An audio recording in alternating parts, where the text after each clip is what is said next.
Good afternoon everyone. आज आपण जो पॉईंट बघणार आहे तो आहे problems on voltage regulation by synchronous impedance method.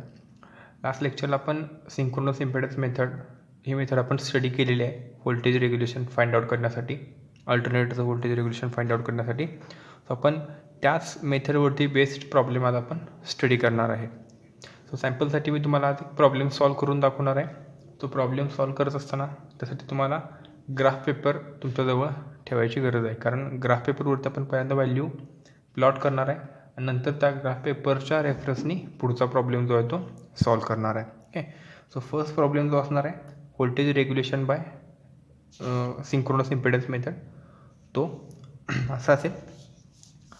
So problem first मी नोट डाऊन करून ठेवलेला आहे. तो आहे the open circuit and short circuit test results of a three-phase star-connected 1000 kVA 2000 volt synchronous generator are as follows. खाली एक table दिलेला आहे, त्याच्यामध्ये फील्ड करंट दिलेला आहे 10, 20, 25, 30, 40, 50 ॲम्पियर्स असा. त्याच्याच खाली ओपन सर्किट व्होल्टेज दिलेला आहे. ओपन सर्किट टेस्ट परफॉर्म केल्यानंतर जे व्होल्टेज मिळणार आहे ते व्होल्टेज दिलेले आहे 800, 1500, 1760, 2000, 2350 and 2600.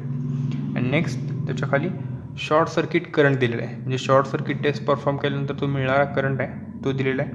तर तो दिलेला डायरेक्ट ज्यावेळेला फील्ड करंट 20 ॲम्पियर असेल त्यावेळेला शॉर्ट सर्किट करंट 200 ॲम्पियर असेल. फील्ड करंट 25 असेल त्यावेळेला शॉर्ट सर्किट करंट 250 असेल. आणि फील्ड करंट ज्यावेळेला 30 ॲम्पियर असणार आहे त्यावेळेला तो 300 ॲम्पियर असणार आहे.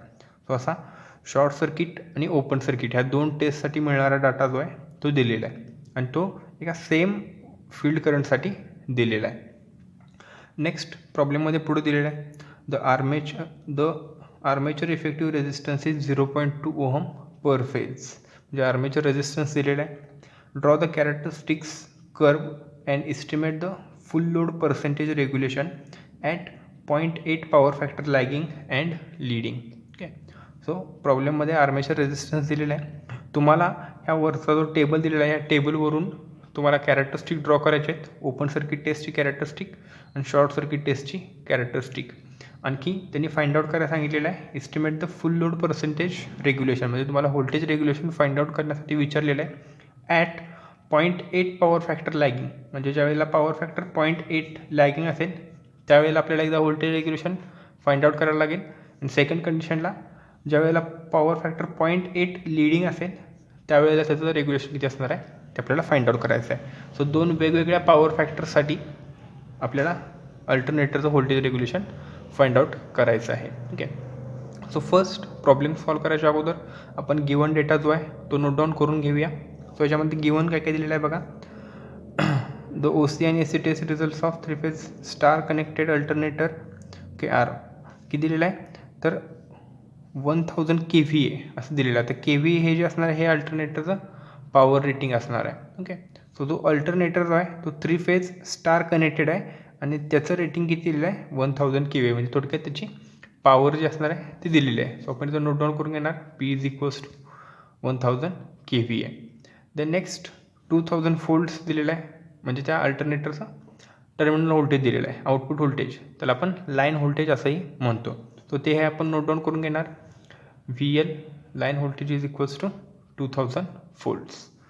नेक्स्ट टेबल दिलेला आहे, म्हणजे ज्याच्यावरून आपल्याला कॅरेक्टरिस्टिक प्लॉट करायचा आहे तो टेबल दिलेला आहे. नेक्स्ट त्याच्या खाली काय दिलेलं आहे the armature effective resistance is 0.2 ohm, म्हणजे आर्मेचर रेजिस्टन्स दिलेला आहे, म्हणजे RA ची व्हॅल्यू दिलेली आहे 0.2 ओहम पर फेज. आणि फाइंड आउट करण्यासाठी काय विचारलेलं आहे percentage voltage regulation at 0.8 power factor lagging and 0.8 power factor लीडिंगसाठी. सो टू फाइंड आपल्याला विचारलेलं आहे त्यांनी percentage voltage regulation at 0.8 power factor lagging and सेकंडमध्ये percentage voltage regulation at 0.8 power factor leading. अशा दोन कंडिशनसाठी आपल्याला व्होल्टेज रेग्युलेशन फाइंड आउट करण्यासाठी विचारलेलं आहे. सो आपली फर्स्ट स्टेज जी असणार आहे प्रॉब्लेम सॉल्व करण्याची ती फर्स्ट स्टेज असणार आहे आपण त्याच्यामध्ये कॅरेक्टरिस्टिक्स ड्रॉ करणार आहे. आता कॅरेक्टरिस्टिक ड्रॉ करण्यासाठी तुम्हाला ग्राफ पेपर लागणार आहे. सो या ग्राफ पेपरवरती तुम्ही दोन्ही शॉर्ट सर्किट आणि ओपन सर्किट दोन्ही टेस्टच्या कॅरेक्टरिस्टिक्स परफॉर्म करणार आहे. सो दोन्ही कॅरेक्टरिस्टिक्स ह्या तुम्हाला सेम ग्राफ पेपरवरती प्लॉट करायचे आहेत. सो प्लॉट करत असताना आपण ह्या टेबलमध्ये बघू शकतो आहे की ओपन सर्किट टेस्टमध्ये हे दोन पॅरामीटर्स आपल्याला मिळत आहेत, म्हणजे फील्ड करंट आणखी ओपन सर्किट व्होल्टेज. आणि शॉर्ट सर्किट टेस्टमध्ये पण आपल्याला हे दोन कॅरेक्टरिस्टिक्स मिळत आहेत, म्हणजे फील्ड करंट आणि शॉर्ट सर्किट करंट असे दोन पॉईंट्स त्याच्यामध्ये मिळतात. सो दोन्ही टेस्टमध्ये आपण सांगू शकतो की दोन्ही टेस्टमध्ये फील्ड करंट जो आहे तो कॉमन आहे. सो हा कॉमनचा आपण एक्स ॲक्सिस जो असणार आहे त्याच्यावरती प्लॉट करणार आणि वाय ॲक्सिसवरती ओपन सर्किट व्होल्टेज आणि शॉर्ट सर्किट करंट प्लॉट करणार आहे. दोन्ही टेस्टमध्ये फील्ड करंट सेम आहे, त्यामुळे तो आपण कॉमनमध्ये घेणार आहे. सो प्रॉब्लेम सॉल्व करायच्या अगोदर आपण ग्राफ पेपरवरती कर्व ड्रॉ करणार आहे. सो कर्व ड्रॉ करत असताना आपल्याला एक कंडिशन समजावून घ्यायची आहे, ती म्हणजे आता टेबलमध्ये हे जे ओपन सर्किट व्होल्टेज दिलेलं आहे, हे ओपन सर्किट व्होल्टेज जे असणार आहे हे जनरली लाईन व्होल्टेज किंवा लाईन व्हॅल्यूमध्ये दिलं जातं. ओके, पण रेग्युलेशन फाइंड आउट करत असताना आपल्याला व्होल्टेजची फेज व्हॅल्यू कन्सिडर करावी लागते. त्यामुळे आपण काय करणार आहे, हे जे लाईन व्होल्टेजेस आहेत हे आपण पहिल्यांदा फेज व्होल्टेजेसमध्ये कन्व्हर्ट करून घेणार आहे. ओके, सो आपली फर्स्ट स्टेज असेल ती मी इथून पुढं मेन्शन करतो आहे. सोल्युशनमध्ये आपली फर्स्ट स्टेज असणार आहे converting line voltages into phase voltages. So first line voltage किती दिलेलं आहे, ज्यावेळेला फील्ड करंट 10 अँपिअर होता त्यावेळी लाईन व्होल्टेज होतं 800 व्होल्ट्स. ओके, तर त्याची फेज व्हॅल्यू जी असणार आहे ते आपण नोट डाऊन करून घेऊया. फेज व्हॅल्यू आपण कसे फाइंड आउट करतो, तर लाईन व्होल्टेज डिवाइड बाय √3 करतो. सो आता मी first phase value find out करतो आहे. सो मी त्या ठिकाणी कन्सिडर करत असताना फर्स्ट लाईन व्हॅल्यू घेणार आहे. सो फर्स्ट लाईन व्होल्टेज आहे 800 volts. So 800 volts divide by √3 करणार. त्याचं जे आन्सर येईल ते मी इथं पुढं नोट डाऊन करून घेतो. 800 डिवाइड बाय, सो त्याचं जे आन्सर येणार आहे ते आहे 461.88 volts. The next second VPH2 करणार. त्याच्यामध्ये आपण VL2 डिवाइड बाय √3 करणार. आता VL2 म्हणजे किती येतो 1500 आहे. So 1500 divide by √3. सो त्याची जी व्हॅल्यू मिळेल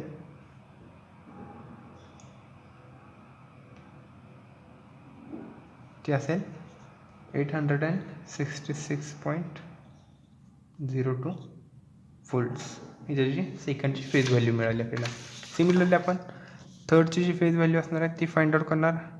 VPH3 is equals to VL3 divide by √3. Third voltage जे आहे ते किती आहे, तर 1760 1760 व्होल्ट्स आहे. 1760 डिवाइड बाय √3. तर ते कॅल्क्युलेट केलं आपल्याला मिळेल 1016.30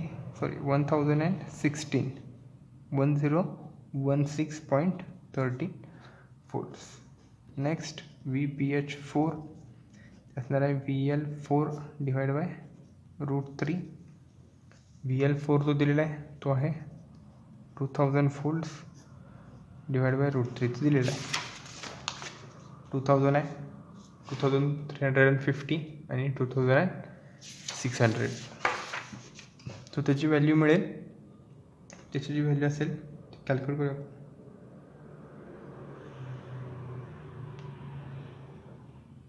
त्याची व्हॅल्यू मिळेल 1154.70 volts. Okay, next VPH5. So VL5 divide by √3. VL5ची व्हॅल्यू मी तुम्हाला सांगितली आहे 2500 आहे. So sorry 2350 divide by √3. तो असेल 1356.77 व्होल्ट्स. अँड लास्ट असेल VPH6 that is equals to VL6 divide by √3. VL6 आता सांगितलं मी तुम्हाला 2600 आहे डिवाइड बाय √3. ते मिळेल आपल्याला 1501.11 व्होल्ट्स.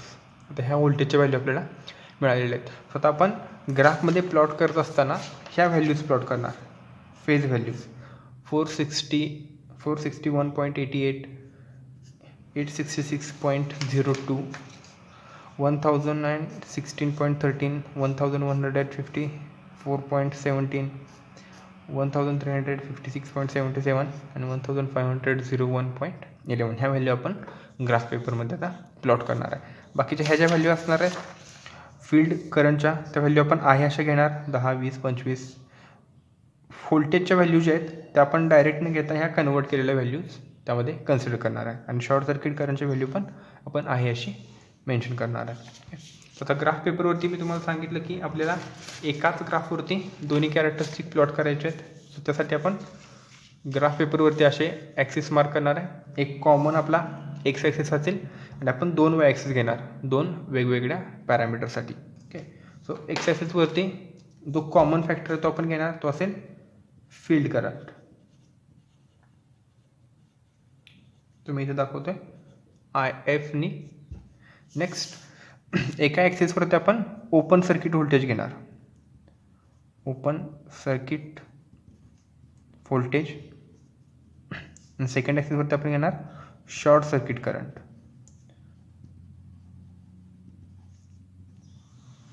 ह्या दोन्ही टेस्टमध्ये फील्ड करंट कॉमन आहे त्यामुळे तो आपण एका कॉमन ॲक्सिसवरती घेतलेला आहे.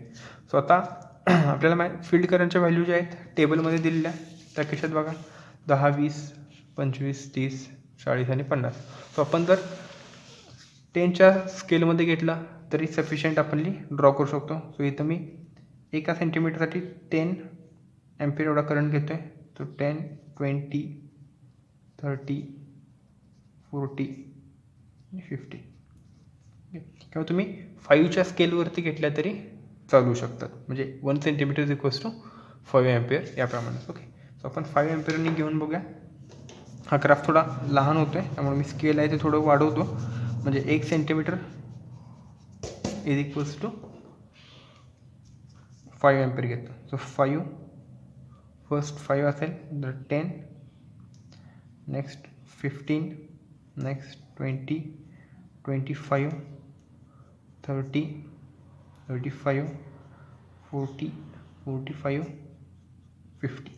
आपलं लास्ट स्केल 50पर्यंतचं आपण 50पर्यंत कन्सिडर करणार. नेक्स्ट आता इथं पहिल्या वाय ॲक्सिसवरती आपण ओपन सर्किट व्होल्टेज घेतो आहे. सो ओपन सर्किट व्होल्टेज किती आहेत तर 461.88 पासून सुरू होते. त्याची मॅक्झिमम व्हॅल्यू जाते 1504 पर्यंत. ओके, सो आपल्याला जे कन्व्हिनियंट स्केल आहे त्या कन्व्हिनियंट स्केलवरती आपण रिडिंग घेऊ शकतो. सो तुम्ही त्या वाय ॲक्सिसवरती 100मध्ये पण घेऊ शकताय, 200मध्ये घेऊ शकताय, 300मध्ये घेऊ शकताय. तुम्ही तर आता 100मध्ये घेतले तर किती होतील बघा. मी 100च्या स्केलवरती घेतो आहे. 100, 200, 300, 400, 500, 600, 7, 1000, 1000, 1200, 1300, 1400, 1500 आणि त्याच्यावरती त्यामुळे आपण 1600 पण घेऊ. तुम्ही 1 सेंटीमीटर इक्वल्स टू 100 व्होल्ट्स एवढं व्होल्टेज पहिल्या वाय ॲक्सिसवरती घेतलेलं आहे. आणि सेकंडवरती आपण शॉर्ट सर्किट करंट दाखवणार आहे. सो शॉर्ट सर्किट करंट बघा त्याची व्हॅल्यू किती आहे 200, 250 आणि 300 एवढे 3च व्हॅल्यू दिलेले आहेत. सो आपण ह्या ॲक्सिसवरती पण 100च्या ह्याच्यामध्ये घेऊ शकतो किंवा 50मध्ये घेऊ शकतो. सो आपण 50मध्ये मार्क करूया. सेकंड ॲक्सिसवरती 1 centimetre equals to 50 ampere. So 50, 100, 150, 200, 250, 300, 350 and 400 एवढं स्केल आपल्याला सफिशियंट आहे त्याच्यावरती. सो आता आपण ज्या व्हॅल्यूज प्लॉट केल्या आहेत त्या व्हॅल्यूज आपण इथं ह्या ग्राफवरती प्लॉट करू. सो फर्स्ट बघा फील्ड करंट 10 ॲम्पियर असताना ओपन सर्किट व्होल्टेज होतं 800 व्होल्ट्स. पण आता आपण 800 व्होल्ट्स न घेता त्याची फेज व्हॅल्यू घेणार आहे म्हणजे घेणार आहे 461.88. 88 volts. तर त्याच्यामध्ये बघा, सो फील्ड करंट 10 असेल, फील्ड करंट 10 असेल तर ही लाईन आपण ट्रेस करणार. ह्याच्यावरती फील्ड करंट 10 असेल त्यावेळेला ओपन सर्किट व्होल्टेज किती आहे तर 461. सो हा 400 आहे, हा 500 आहे. सो याच्यामधला जो असणार आहे तो 450 असणार आहे, म्हणजे 450. आता आपल्याला घ्यायचं आहे 461.88. सो आपण 460 ही व्हॅल्यू आपल्याला कन्व्हिनियंट आहे ग्राफवरती दाखवण्यासाठी. सो आपण ह्याच्यावरती 6 डिव्हिजन घेणार, कारण एका डिव्हिजनची व्हॅल्यू जी आहे ती 10 आहे. ओके, सो ह्याच्यावरती 6 डिव्हिजन्स आणि त्या कशाला दाखवायचे आहेत तर 10 अँपिअर करंट असताना. सो 10 अँपिअर करंट आणि इकडून ह्याच्यावरती 6 डिव्हिजन्स. तर ह्या दोघांचा जो पॉईंट असेल तो पॉईंट आपल्याला इथे मिळेल. सो हा पॉईंट मी हायलाईट केला. असेल आपलं फर्स्ट व्होल्टेज 10 अँपिअरवरती 460 वोल्ट. सेकंड 20 अँपिअरसाठी तो होतो आहे 1500, पण 1500 कन्व्हिनियंट व्हॅल्यू किती आपली 866 किंवा 866.2. तो आपण 20साठी दाखवणार. सो 20च्या स्केलवरती 866 म्हणजे 800च्या वरती 6 डिव्हिजन्स किंवा 6.5 डिव्हिजन्स असणार आहेत. सो 20साठी तो आपला इथं असेल. सो आपला हा सेकंड पॉईंट होईल.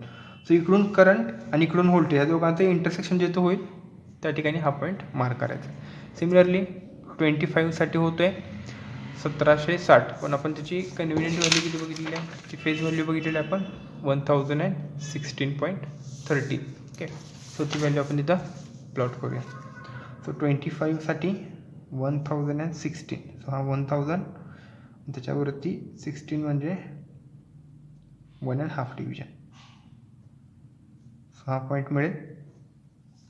नेक्स्ट 30साठी किती होता, 30साठी तो आहे 1154. सो 30साठी 1154 म्हणजे याच्यावरती 5 डिव्हिजन्स असतील इथंपर्यंत.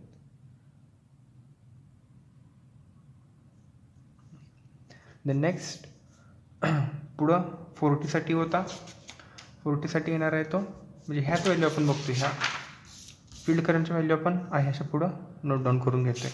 40साठी आणि 50साठी आपण 2350 आणि 2600 होत्या. तर 2350च्या ऐवजी आपण 1356 घेतो त्याची फेज व्होल्टेजची व्हॅल्यू, आणि 2600साठी 1501 घेणार आहे. सो 30 झाली. 40साठी किती असेल ती 1356. सो 40ची लाईन इथं असेल, त्याच्यावरती 56 म्हणजे इथं असेल, हा एक पॉईंट मिळेल. आणि 50साठी 1500 म्हणजे 1500 आहे थोडक्यात, साठी 1500. सो हे पॉईंट्स आपल्याला मिळतील. सो हे पॉईंट्स आपण आता जॉईन करणार. हे पॉईंट जॉईन केले की आपली ओपन सर्किट कॅरेक्टरिस्टिक आपल्याला मिळणार आहे. सो जॉईन करण्यासाठी आपण ओरिजिनपासून सुरुवात करणार आहे.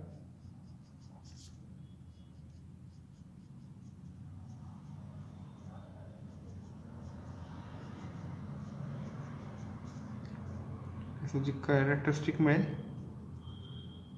ती थोडीशी या टाईपची मिळेल अशी.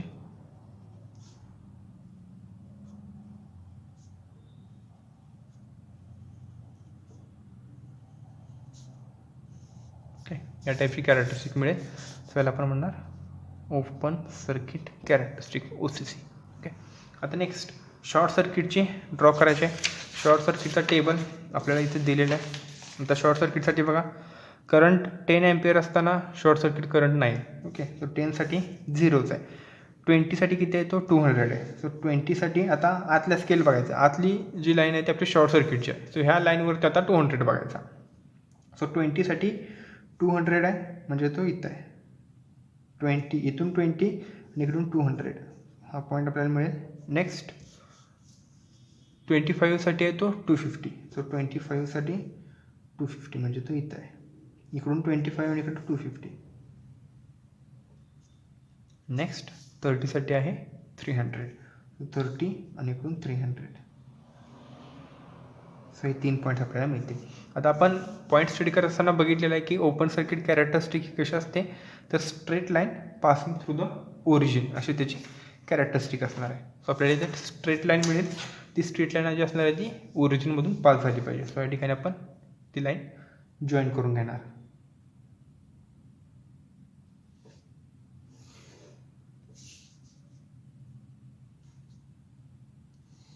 ओके, ही कॅरेक्टरिस्टिक आपल्याला मिळेल. हे असणार आपली short circuit characteristics SCC. Okay, आता हा आपला ग्राफ प्लॉट करून झालेला आहे. आता ह्या प्लॉट केलेल्या व्हॅल्यूवरून किंवा ह्या प्लॉट केलेल्या ग्राफवरून आपण व्हॅल्यूज कन्सिडर करणार आहे, नंतर पुढचा प्रॉब्लेम सॉल्व्ह करणार आहे. ओके, तो आता आपला हा ग्राफ जो आहे तो आता आपण थोडा साईडला ठेवूया आणि प्रॉब्लेम सॉल्व्ह करायला घेऊया. आणि प्रॉब्लेम सॉल्व्ह करतानंतर ग्राफची व्हॅल्यू रेफर करायची. ओके, सो इथंपर्यंत तुम्हाला समजलं असेल आपण कॅरेक्टरिस्टिकवरून ग्राफ ड्रॉ केलेला आहे. आता नेक्स्ट आपली फर्स्ट स्टेज जी असणार आहे ती फर्स्ट स्टेज बघा. यामध्ये पहिल्यांदा आपण काय करणार, तर इथं अल्टरनेटरचा आउटपुट व्होल्टेज दिलेला आहे. इथं तुम्हाला कळेलच आउटपुट व्होल्टेज दिलेला आहे 2000 व्होल्ट. ते आपण इथं लिहिलेलं आहे VL = 2000 व्होल्ट्स.